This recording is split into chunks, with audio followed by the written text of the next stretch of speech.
Magandang hapon Pilipinas at sa buong mundo. Sa ulo ng mga balita. Malacanang at Armed Forces of the Philippines makikipag-ugnayan sa Indonesia upang malinawan ang ulat sa umano'y higit 1,000 miyembro ng militanteng ISIS na nasa Pilipinas. Deklarasyon ng martial law sa Mindanao, kinwestiyon ng ilang mambabatas sa Korte Suprema. Posibleng kapabayaan ng mga security guards sa nangyaring pag-atake sa Resorts World Manila noong Biyernes, sinimulan ng imbestigahan ng PNP. Pananagutan ng pamunuan ng Hotel Casino Complex sa insidente, pinabubusisi naman ng PAGCOR. Kakulangan sa mga classroom at iba pang problema sumalubong sa mahigit 27 milyong mag-aaral na nagbalik eskwela ngayong araw. Mga estudyante sa Mabini, Batangas at Surigao del Norte balik eskwela na kahit di pa naayos ang nasira nilang mga classroom dahil sa malakas na lindol. Senate Sentinels naitala ang unang panalo. PNP responders at DOJ Justice Boosters nakatikim ng unang pagkatalo sa pagpapatuloy ng elimination round ng UNTV Cup Executive Phase-Off.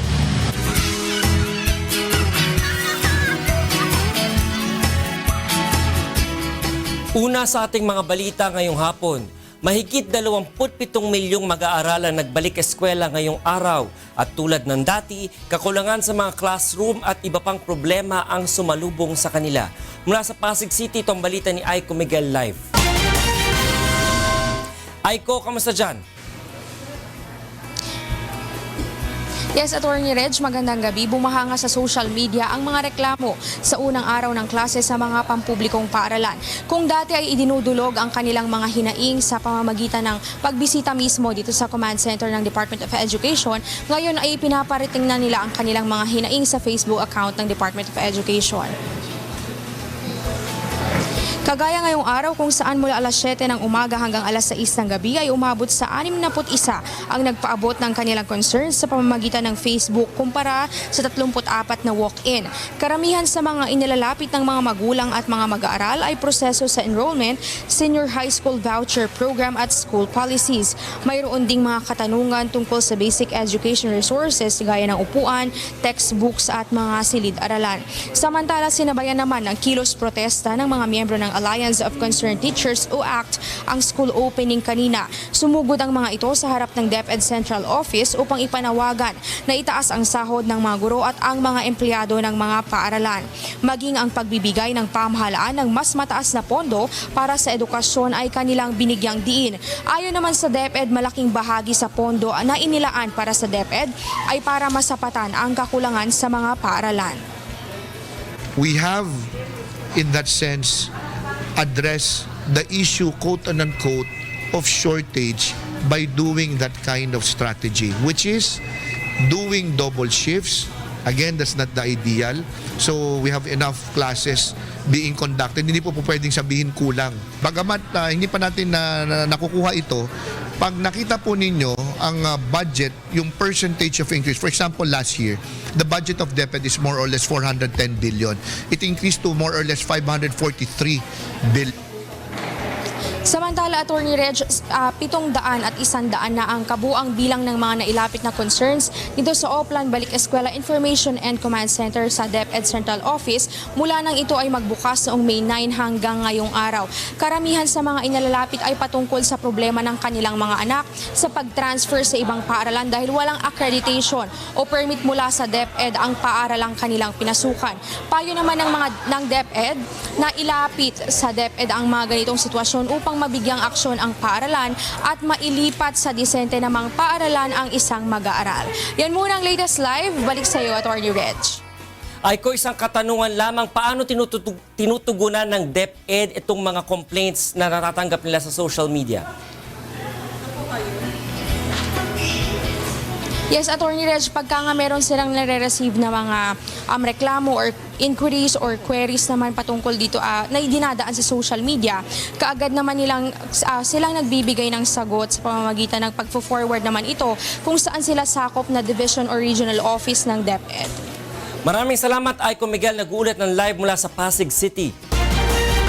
Samantala, balik eskwela na rin ang maraming mag-aaral sa Mabini, Batangas at Surigao del Norte ngayong araw kahit hindi pa lubusang naaayos ang kanilang mga silid-aralan na nasira ng malakas na lindol. Ito ang balita ni Vincent Octavio. Balik eskwela na ang mahigit sa 1,000 mag-aaral sa Mabini Central Elementary School sa Batangas ngayong araw. Ngunit ang problema, 11 classroom lang ang maaari nilang magamit dahil hindi pa naaayos ang 22 silid na nasira ng lindol noong nakarang Abril. Ito yung ilan sa mga classroom na hindi muna pinahihintulutang ipagamit ng DepEd dahil sa mga sirang nakita dulot ng lindol. Kaya naman kulang na kulang pa rin ang mga classroom na ginagamit ng mga estudyante dito sa Mabini Central School. Pansamantala munang magkaklase sa ibang silid gaya ng library at clinic ang ilang mag-aaral sa Mabini. Nananawagan naman ang pamunuan ng paaralan sa DepEd Main Office na tulungan silang mapaayos ang kanilang mga sirang pasilidad. Upang lalo pong maging handa ang paaralan sa pagtuturo, gayon din po ang mga guro dahil alam po na ninyo na ang pansamantalang tinitigilan po ng mga bata ay hindi po ganun ka-conducive na kung saan po ay napakainit po dahil nga po siksikan sila. Pumasok na rin kanina ang maraming estudyante ng Surigao del Norte kahit hindi pa lubusang naayos ang kanilang mga classroom. Nagkabitak at nasira ang maraming silid ng tamaan ng magnitude 6.7 na lindol noong Pebrero. Ayon sa Department of Education sa Surigao, ipinagagawa na nila ang mahigit 80 elementary at secondary building sa lalawigan. At ang pribadong St. Nicholas High School na lang ang napaulat na halos di pa nakakabangon mula sa kalamidad. Hindi pa pwedeng gamitin sa ngayon ang mga nire-repair na pasilidad kaya kulang na kulang sila sa classroom lalo na para sa senior high school. Ang ginawa po namin, nagkuha na lang kami ng shifting morning and afternoon to cater all our students in grade 11 and in grade 12.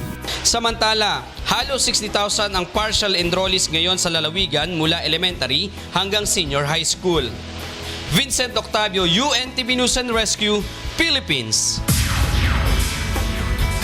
Posible namang matagalan pa bago maibalik sa normal ang pagbubukas ng mga klase sa Marawi City. Sa pagtaya ng Department of Education o DepEd, aabot sa 20,000 estudyante ang naapektuhan ng kaguluhan. Marami sa mga ito ang lumipat sa ibang bayan gaya ng Iligan at Cagayan de Oro City upang wag maipit sa gera.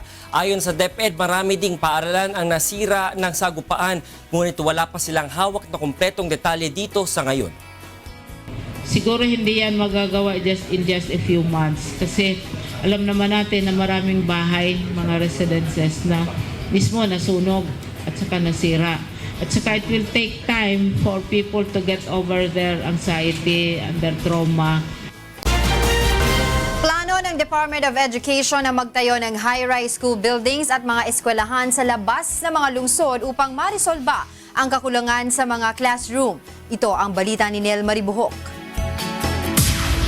Binisita kaninang umaga ni Department of Education Secretary Leonor Briones ang President Corazon Aquino High School sa Baseco, Maynila na nagsilbing hudyat ng balik eskwela ngayong araw. Kumpiyansa ang kalihim na sapat ang kanilang ginawang paghahanda, katuwang ang iba't ibang grupo at magulang upang maging maayos ang pagbubukas ng klase. Sa kabila nito, hindi pa rin kailan na may kakulangan pa rin sa mga silid-aralan ng bansa. Sa target na 107,920 na classrooms, 55,680 pa lamang dito ang naitatayo. Kapos ng nasa 18,000 na silid-aralan ng Metro Manila kung ang pagbabatayan ay ang ideal na ratio ng klase. Dapat may isang shift lamang at nasa 40 hanggang 45 ang estudyante kada classroom. Ngunit malayo ito sa katotohanan na kung minsan ay umaabot pa ng hanggang 60 estudyante bawat silid-aralan. Bukod sa maayos na lugar na pagtatayuan, problema rin ng DepEd ang tagal ng proseso bago makapagtayo ng isang matibay na gusali. They found out that yung palang pagtatayuan ng building ay meron pang existing noon nung nakaraan na single story, so it has to be demolished and the ground has to be prepared. Ayon kay Secretary Briones, pinaplano na nilang magtayo ng mga eskwelahan sa labas ng syudad. We're thinking of building school communities outside of urban areas. We're thinking of high-rise buildings. Kung high-rise buildings, the financing will be so heavy, we will need the help of local government units. Pinag-aaralan pa ng DepEd ang mga lugar na maaaring pagtayuan ng mga karagdagang eskwelahan na ligtas sa anumang kalamidad. Nel Maribuhok, UNTV News and Rescue, Pasay City. Let me just tell everybody that I have declared martial law for Mindanao. Naghain na ng petisyon sa Korte Suprema ang ilang kongresista upang hilinging bawiin ang deklarasyon ng martial law sa Mindanao. Ito ang balita ni Roderick Mendoza. Ipinawawala ng bisa ng 7 mambabatas sa Korte Suprema ang idineklarang martial law sa Mindanao ni Pangulong Rodrigo Duterte. Sa inihaing petisyon kanina ni na Congressman Ed Selagman, Tomasito Villarin, Gary Alejano, Emmanuel Villones, Teddy Bagilat Jr., Raul Daza at Edgar Erice, iginiit nilang walang basehan ang pagdedeklara ng batas militar. Unang-una, wala umanong himagsikan o pananakop sa Marawi City o alinmang bahagi ng Mindanao. Inamin din nila ng mismong sandatahang lakas na ang armadong labanan sa Marawi ay resulta ng operasyon para hulihin ang Abu Sayyaf leader na si Isnilon Hapilon. Ang layunin nila ng multi-group sa pakikipaglaban sa pamahalaan ay upang proteksyonan si Hapilon at hindi upang sakupin ang Marawi at ihiwalay sa Pilipinas. Mali-mali rin umano ang batayan ng ulat ng Pangulo tungkol sa martial law na isinumite sa Kongreso. Halimbawa nila dito ay ang ulat na nakubkob ng maute ang Amay Pakpak Medical Center na itinanggi naman ng mismong hepe ng ospital at tagapagsalita ng PNP. Nasunog din umano ang Marawi Central Elementary Pilot School, ngunit pinabulaanan ito ng DepEd. Iniulat din na pinugutan ng ulo ang hepe ng pulisya sa Malabang, Lanao del Sur, ngunit natuklasang buhay pala ito makalipas ang ilang araw. Depektibo rin umano ang deklarasyon ng martial law dahil wala itong rekomendasyon mula kay Defense Secretary Delfin Lorenzana o sa alinmang mataas na opisyal ng AFP. Ayon naman sa Malacanang, karapatan ng mga petitioner na dumulog sa Korte Suprema. That's a prerogative to do so. However, the report has been submitted to Congress already regarding the matter, and so let's see how it unfolds. Pabor naman ang ilang senador na matalakay ang isyu sa Korte Suprema. Para makita talaga yung dahil madagdagan yung jurisprudence dyan sa martial law dahil ilang kaso pa lang ang na-decide mula nung naipasa yung 1987 Constitution. Roderick Mendoza, UNTV News and Rescue, Manila. Ipinalilinaw ng Malacanang at Armed Forces of the Philippines sa Indonesia ang inilabas nitong ulat hinggil sa umunoy pagkakaroon ng mahigit sa 1,000 miyembro ng militanteng ISIS sa Pilipinas. Ito ang balita ni Rosalie Cos. Nasa 1,200 ISIS operatives ang nasa Pilipinas batay sa iniulat ng Indonesian Defense Ministry sa isang international security forum. Subalit hindi ito kinumpirma ng Malacanang at ng hukbong sandatahang lakas ng Pilipinas. We cannot comment on specific numbers, but it is clear that the violence in Marawi is being waged by both Philippine and international criminals, and the southern part of Mindanao has long been used as a refuge by fugitives from justice from Indonesia, Malaysia, and other locations. The revelations of the Indonesian Defense Minister is something that came as a surprise to us because, as was mentioned by senior defense officials, in truth, we don't have those numbers. Plano ng militar na makipag-ugnayan sa counterpart nito sa Indonesia upang alamin kung saan nakuha ang impormasyong ito. Samantala, hindi naman matiyak ng AFP kung masusunod nila ang 3 araw na deadline ni Pangulong Rodrigo Duterte para tapusin ang Marawi crisis. Our ground commanders are the real authorities who can say when the fight will end and when every nook and cranny of the city has been freed of any armed element. Sinabi rin ng militar na hanggat maaari ay iniiwasan nilang bombahin ang mga moske sa kabila ng ulat na nagtatago dito ang ilang terorista sa Marawi. May kautusan din ng ating Chief of Staff sa ating mga ground commander na gawin lahat na maaaring gawin para maiwasan ito.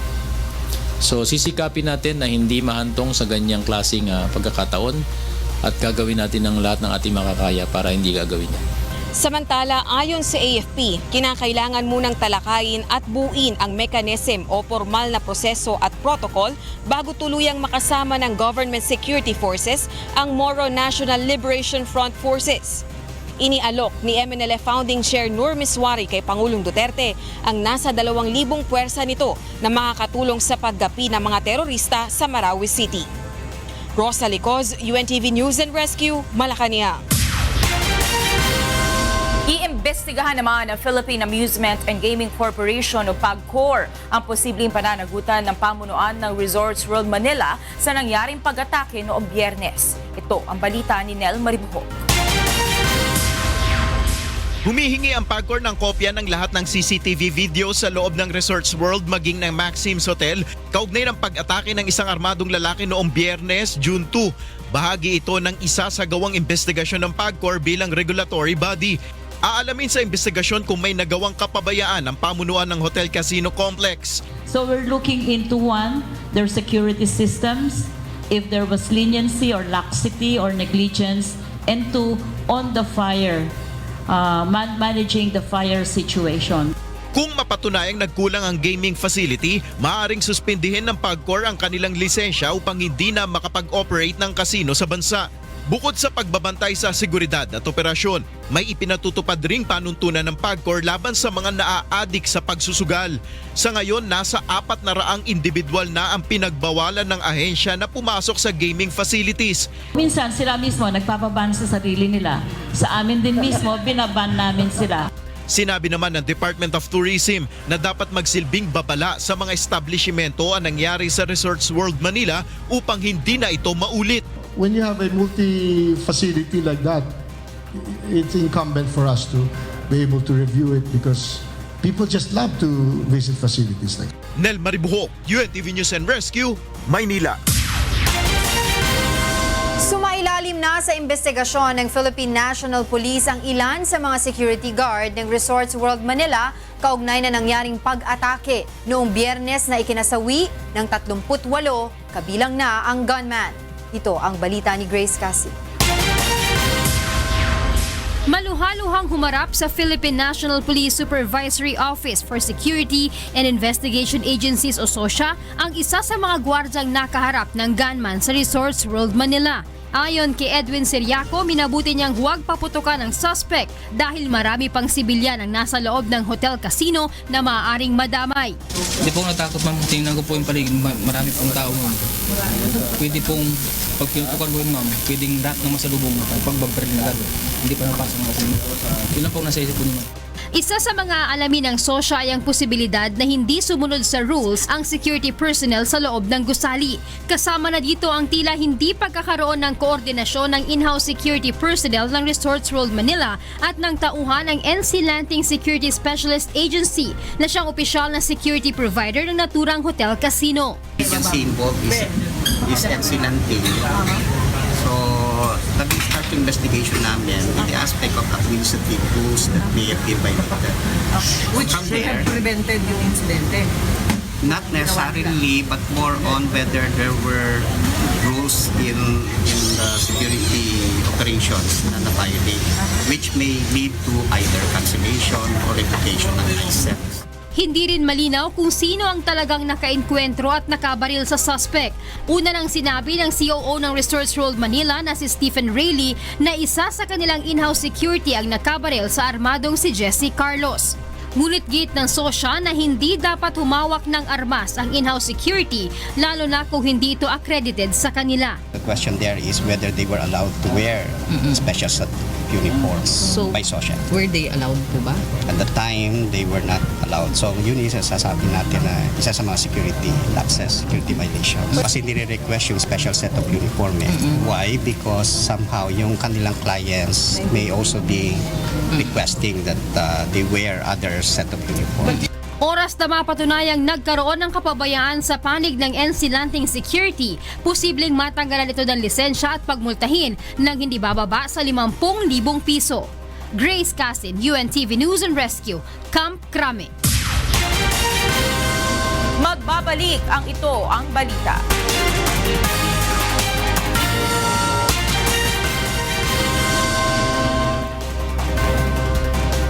Tinulungan ng UNTV News and Rescue Team ang mga nasugatan sa magkahiwalay na aksidente sa Davao at Bacolod City. Ito ang balita ni Diane Ventura. Hindi makatayo ang lalaking ito nang datnan ng UNTV News and Rescue Team sa Tigato Road sa Buhangin, Davao City kaninang alas 12:30 ng madaling araw. Nagtamo ng mga gasgas sa katawan at posibleng bali sa kanang hita ang 21 taong gulang na si Melchor Estrera matapos maaksidente ang sinasakyang motorsiklo. Ayon sa nakasaksi sa pangyayari, matuli ng motorsiklo ni Estrella nang maaksidente sa ginagawang bahagi ng kalsada. Kusog ang dagan niya. Sunod, good me good. Gibertikan ko niya. Pag ubertik niya, daot mandalan. Kaning smas, nikawat og linya. So pag abot diri, tingalan ako nga tumba na sila. Matapos bigyan ng first aid ang biktima ay dinala na siya ng UNTV Rescue sa Southern Philippines Medical Center. Samantala noong Biyernes ng gabi naman ay isang tricycle ang naaksidente sa Taculing Road sa Bacolod City. Sugatan si Jed Alarmo na nakaupo sa sidecar habang wala namang tinamong pinsala ang driver na si Rysel de la Peña.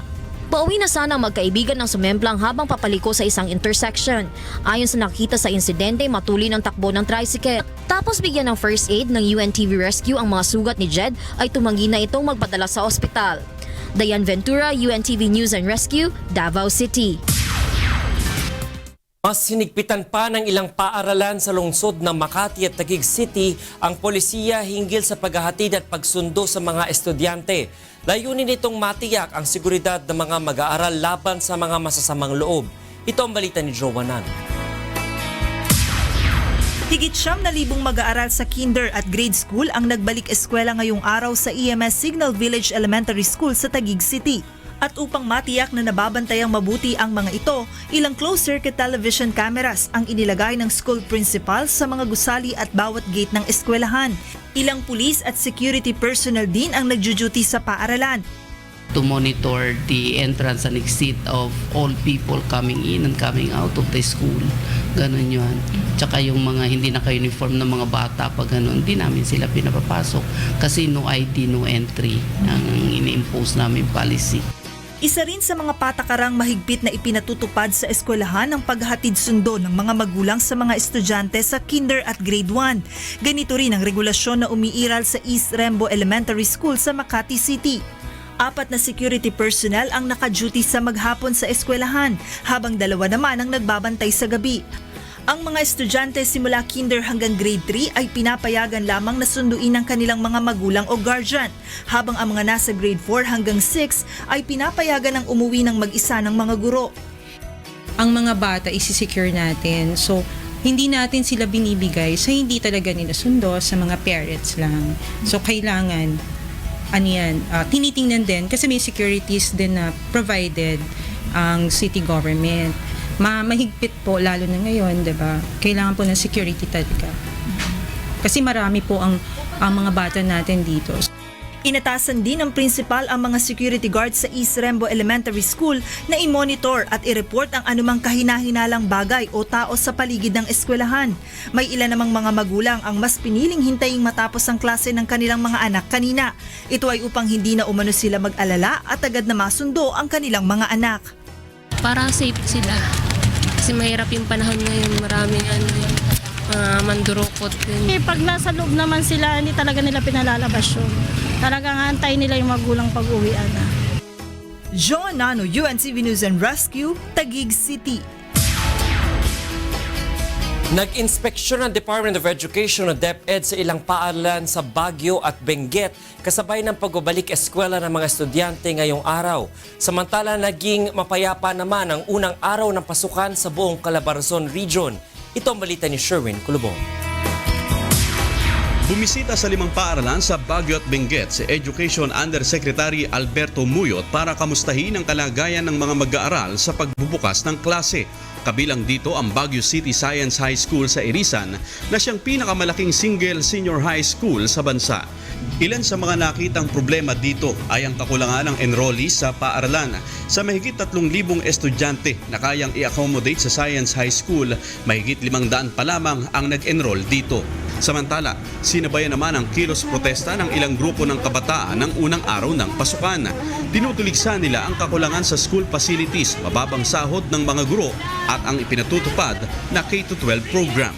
Kung hindi man may tigil yung K-12 program, dahil yan na nga, ilang milyong kabataan na nakasabak sa implementation nito, magbigay ng libreng edukasyon para sa mga mamayang Pilipino.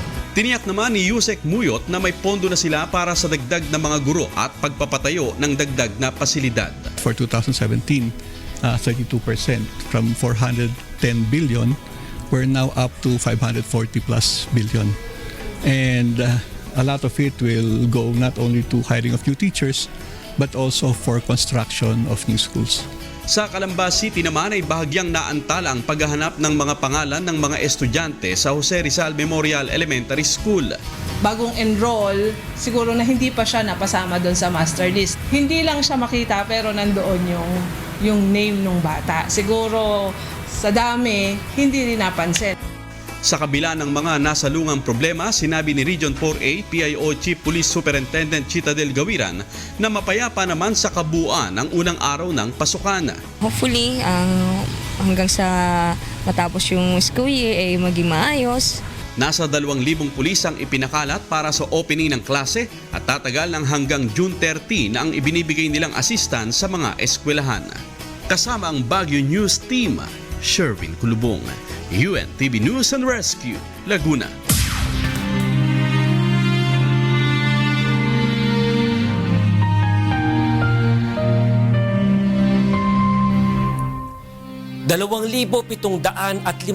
isang araw na po ang nakalipas mula na maganap ang malagim na Maguindanao Massacre. Ngunit hanggang ngayon ay naghahanap pa rin tayo ng katarungan sa mga biktima ng malagim na krimen. At sa tila madilim na hinaharap ng kaso, hindi po bibitiw ang UNTV sa labang ito hanggang makamit ang katarungan hindi lamang para sa aming 4 na kasamahan, kundi sa lahat ng mga biktima ng karumaldumal na pamamaslang. Susunod sa ito ang balita. Bilang ng mga Pilipinong dinadialysis dahil sa sakit sa bato, lumobo na sa mahigit sa 17,000. Senate Sentinels na itala ang unang panalo. PNP responders at DOJ Justice Boosters nakatikim ng unang pagkatalo sa pagpapatuloy ng elimination round ng UNTV Cup Executive Face-Off.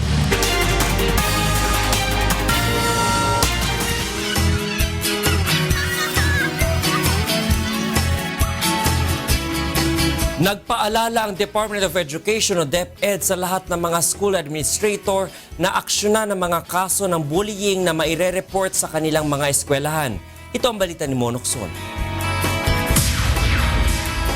Isa ang Rizal High School sa Pasig City sa may pinakamalaking populasyon ng mga estudyante sa buong Pilipinas. Mahigit 1,000 mag-aaral ang pumasok dito ngayong araw. Sa dami ng mga estudyante, isa sa mga problema sa paaralan ay ang insidente ng bullying. Isa sa mga senior high school ang umamin na ayaw na niyang pumasok noon dahil sa pambubuli ng ilang mga estudyante sa kanya. Madalas siyang tinutukso at inaasar dahil sa pagiging bansot.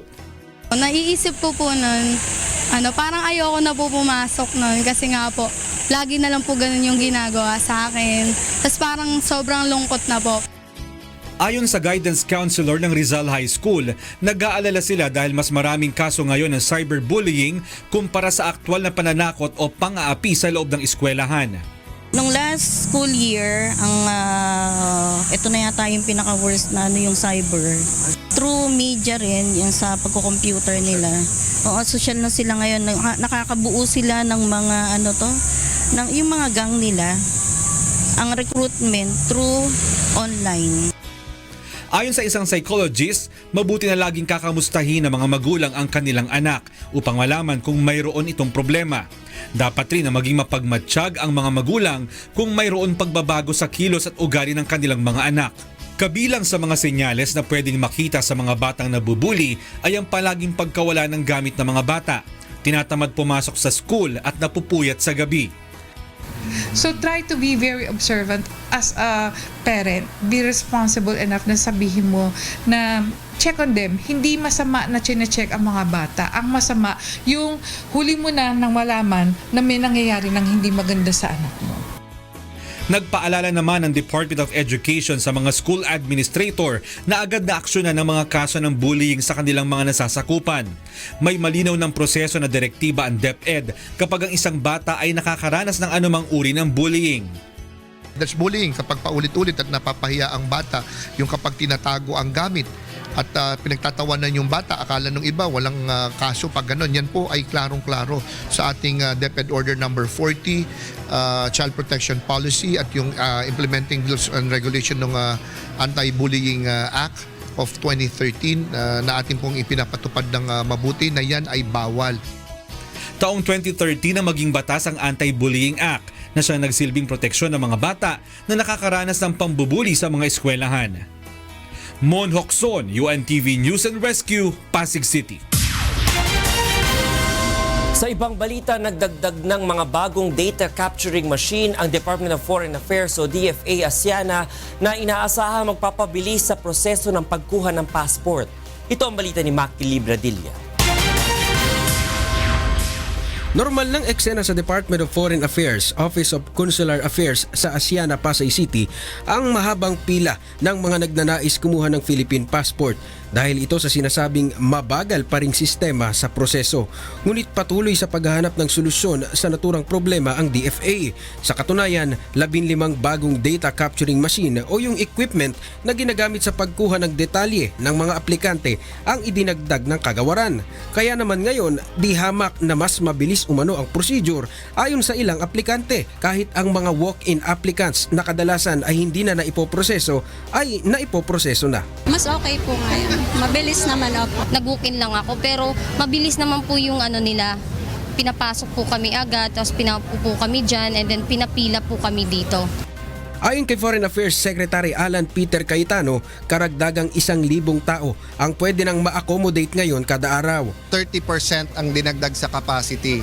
From 2,300 a day, kaya na ng 3,300 a day. Isang linggo pang susuriin ng DFA ang performance ng mga bagong equipment. Kapag tuloy-tuloy ang malaking bilang ng mga naipoproseso, ay aaprubahan na nila ang karagdagang bilang ng passport appointment bawat araw. Plano rin ni Secretary Cayetano na maglagay ng sangay ng DFA sa mga probinsya upang maiwasan ng bulto ng mga lumuluwas pa ng Maynila upang dito kumuha ng pasaporte. Kukunin ang pondo nito sa kita ng ahensya sa passport processing fee.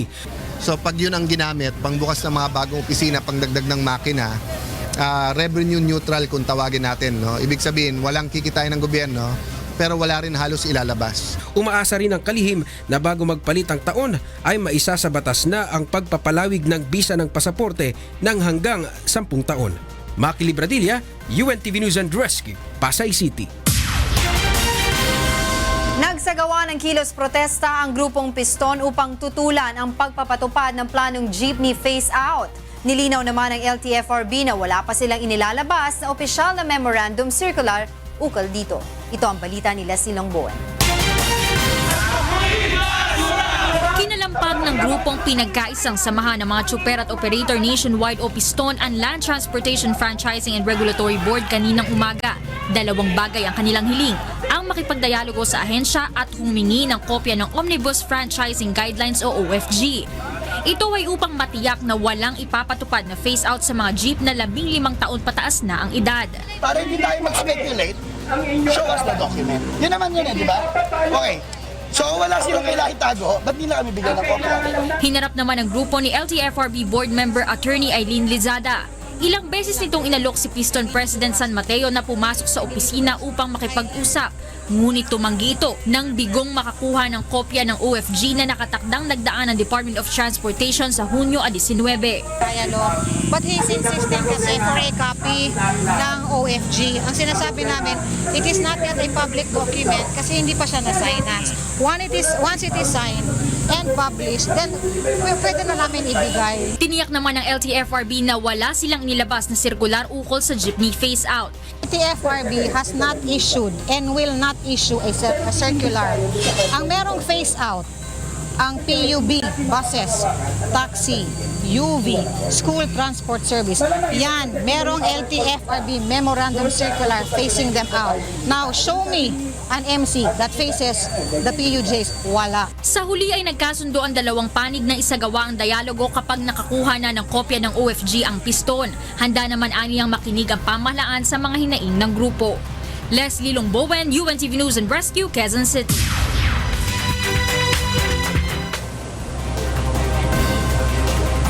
Buenas noches a todos. Takial mga notisya na diferente parte del país. Takundusiya manhunt operation el Bureau of Jail Management and Penology Bacolod para puede kuhi con el 2 preso ya escapan na Metro Bacolod District Jail.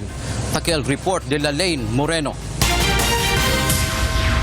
Padayon nga ginatugis sa Bureau of Jail Management and Penology Negros Island Region ang duha ka preso nga nakapalagyo kahapon sang aga sa Metro Bacolod District Jail.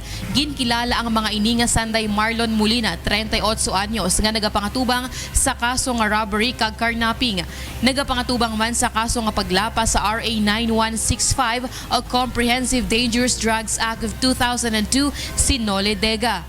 Samtang nadakpa naman sa mga otoridad si Ebson Hain, pila ka minuto pagkatapos ni magpalagyo. Sulo sa mga otoridad, naglisensya ang tatlo nga mga laysang ila mga linabahan sa ibabaw sang cyclone wire nga Kudala. Para sa CCTV makita. Halin sa papa, pag panalo, lumpat siguro. Likod, sumakas na sa papa. Pila ka minuto ang naglabay na diskubrihan na lamang sang jail warden nga nakapalagyo na ang tatlo pamaagi sa paguba sang cyclone wire. Sa subong padayon na ginatugis ang duha ka mga preso samtang yara naman sa ospital si Hain nga nakaangkon sang pilas. Dahil lang na-recover mismo sa guwa lang. Ba't pa kapalayo na recover tayo. So, matter. Magahatag man sang padya ang BJMP sa sinuman nga makatudlo sa ginataguan sang duha.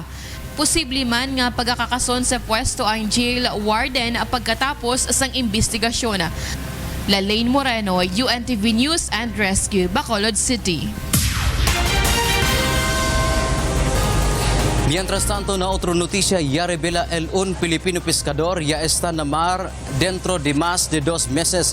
Su experiencia antes ya puede salvar. Esta es la noticia de Marisol Montaño. Gihatagan sa Bureau of Fisheries and Aquatic Resources ug bag-ong bangka si Gino Horolan aron makapanginabuhi pag-usab. Siya ang mananagat nga taga Davao Oriental nga nagpalutaw-lutaw sa dagat sulod sa 63 diyas. Gisaysay ni Horolan ang iyang kaagi samtang stranded sa lawod. Sumala kay Gino, nabuslot o mikulog ang iyang bangka tungod sa kabukaton sa mga isda nga iyang nadakpan. Tapos natagbaw na ko, tinawag sa ilaha para makatabang ila sa kuha. Ito na ano jud ko, wala jud ko nila nakit Kaya ilaha kong pasagdaan, nanto naabot ko sa anang lugar.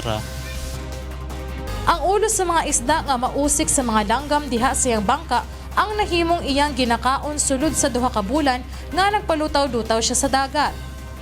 Adunay higayon usab nga naabot pa siya og Indonesia. Naabot ko diha sa Indonesia. Upat ka patrol nila nga ilalang kong giagi-agian, wajib ko nila kuha mga pagkabuntag na po. Hangtod sa nakaabot siya sa isa sa Palaw, diin gitabangan siya sa mga mananagat nga nakakita kaniya. May 16 na nakauli sa Horolan sa Pilipinas sa tabang ni President Tommy Remingasao. Marisol Montaño, UNTV News and Rescue, Davao City. Es el mga noticia ya sa kakita na diferente parte del país. Desde aquí na ciudad de Zamboanga, Estudiante Amento, buenas noches otra vez a todos. Isang umano'y hold-upper ang nasawi matapos makaengkwentro ng mga pulis sa Maynila. Sa Quezon City naman ay isang lalaki ang patay patapos pagbabarilin. Ito ang balita ni Bernard Dadis. Katabi pa ng napatay na suspected hold-upper ang bag na umano'y ninakaw nito sa isang pasahero sa Taft Avenue, Manila kaninang alas 12:30 ng madaling araw. Ayon sa Manila Police District, tinutukan ng baril ng suspect ang babae habang pasakay ng jeep at mabilis na tumakas. Sakto namang napadaan ang 2 pulis ng Loton Police Community Precinct sa barangay kung saan naghahain ng reklamo ang biktima. Agad na nagsagawa ng follow-up operation ng mga pulis at natunto ng suspect sa Riverside Drive sa Ermita.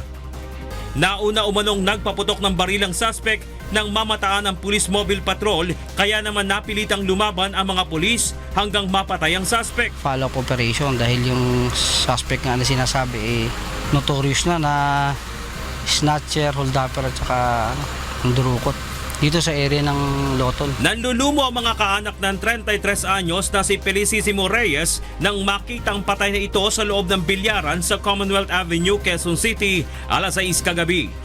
Ayon sa mga nakasaksi sa pangyayari, nakatambay lamang sa bilyaran ng biktima nang biglang pagbabarilin ng 2 suspect na nakatakip ang mukha. Dati umanong nakatira ang biktima malapit lamang sa lugar, ngunit isinama ng mga kaanak sa Bulacan upang makaiwas sa bisyo. Isang linggo na umanong bumalik ang biktima sa Holy Spirit at maaaring nakikitira lang sa mga barkada. Sa ngayon ay patuloy pang inaalam ng mga Quezon City Police kung may kinalaman sa illegal drug operation ang nangyaring pamamaslang. Dati na pong nakulong yan. Ano po siya, sangkot din po sa droga. Tapos yung mga kalakalan po niyang carnapping, tapos yung mga hold up. Bernard Dowdies, UNTV News and Rescue, Philippines.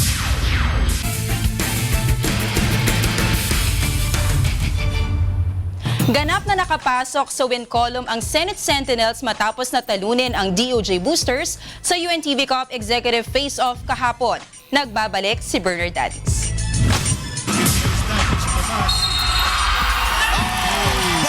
Pinangunahan nila Senators Joel Villanueva at Sani Angara ang Senate Sentinels upang itala ang una nilang panalo matapos ang ikatlong salang sa hardcourt ng Liga ng Public Servant. Pinatikim ng Sentinels ng unang pagkatalo ang DOJ Justice Boosters kahapon sa score na 84-77. May combined 30 points si Angara at Villanueva. You know, believe it or not, this is my first win as part of the Senate Defender. So, it's kind of special for me despite the fact na mataas yung temperature. But kudos to my teammates, talagang yung persistency and the will to win the ball game nandun. Kaya I think you can see in our eyes now we all wanted to win the game. Ako'y nagpapasalamat sa UNTV sa lahat ng kakampi po namin. Very tough victory at congratulations din po sa DOJ. Napakagaling na kupunan at buti na lang maganda yung nilaro ng aking mga kasama at medyo maganda yung plano ni Coach kaya first victory namin kaya masarap. Sa tindi ng depensa ng Senate team, nalimitahan lamang sa 10 puntos si two-time Best Player of the Game prosecutor Nonilon Tagalikod ng DOJ. Ang ganda ng depensa nila, saka ang ganda ng ikot ng taon nila and we were not able to really cope up and our shots were not falling. Dagdag na pahirap sa DOJ ang dalawang malaking poste ng Sentinels, ang 6-footer na si Warren Tan at ang 6'5" na si Lino Ong. Talagang magagaling sila lalo na pag kumpleto. So nahirapan kami sa opensa, tapos medyo yung depensa namin hindi nag-workout. So credit to the Senate, talagang maganda nilaro nila ngayon. Tinanghal na Best Player of the Game si Warren Tan na kumamada ng 30 points, 11 rebounds at 3 blocks. Pasa sa loob, Gonzales. Atake, Gonzales! Binomba naman ang matinding opensa ng AFP Cavaliers ang BOC Transformers upang ilista ang 2-1 win-loss record. Tinambakan ng 73 points ng mas matatangkad at agresibong general at colonel ng AFP ang team ni BOC Commissioner Paildon sa score na 114-41. Hindi naman, medyo nag-prepare lang kami after ng loss. Sabi ko, kailangan bumawi tayo, simulan natin sa magandang game para yung remaining games tuloy-tuloy yung takbo ng laro. We're not here just to win, but have some fun, saka to support the league, the cup. Serbisyong bayan ito, so napakaganda. So kahit alam naman namin from the start, wala naman kaming pool talaga ng players, but we still have fielded our team para masaya. At sa third game, Peter coast to coast. pinatikim ng Judiciary Magis ng unang pagkatalo ang PNP Responders sa score na 75-69. Third game na natin to no? So medyo nagkakakilala na. So may konti improvement. Pinahirapan kami ng dalawang big man nila. Isa pa, ang agang na foul trouble ng mga key players namin. Hindi sila makadepensa na maayos kasi foul trouble Saka maganda yung nilaro ng Judiciary, credit sa kanila yun. Bernard Dowdies, UNTV News and Rescue, Philippines.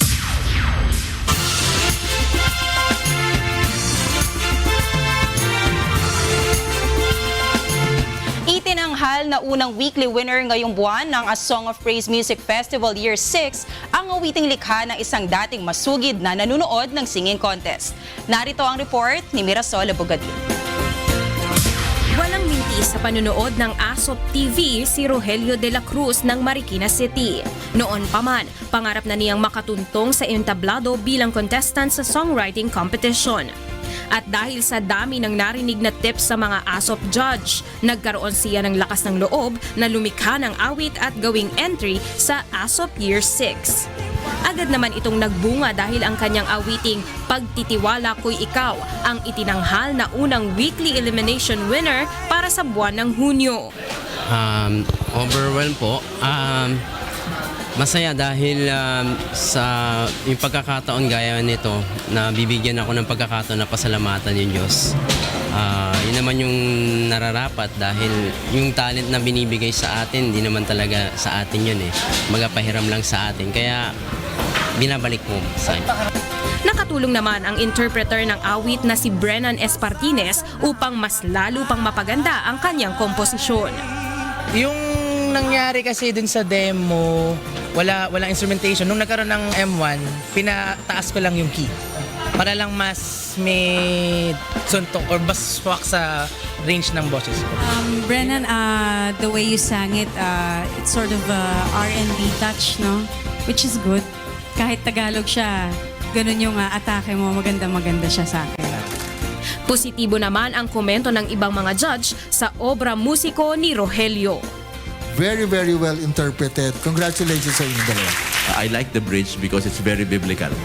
You know, maglaho man ang lupa at kalangitan, salita mo ay hindi magwawakas. Nasa John yan eh. And it's beautiful. Verbatim. Tinalo ng likhang awit ni Rogelio ang komposisyon ni Jetruel Kimoy ng Muntinlupa City na Sa Iyong Kamay at ang awiting Sa Ngalan Mo'y Kaligtasan ni Alan Martin Cruz ng Bulacan. Mirasol Abugadil, UNTV News and Rescue, Philippines. At yan ang ating balita sa sports and entertainment ngayong gabi. Ako po si Joyce Balancio. Balik sa inyo, Attorney Reg, Angela, and Monica. Maraming salamat, Joyce. At yan po ang naging kabuuan ng ating balitaan ngayong gabi. Aming inilahad ang buong katapatan kung paano namin nasaksihan. Kayo po'y makapagtitiwala ng aming nakita at narinig ang aming ibinabalita. Magandang gabi.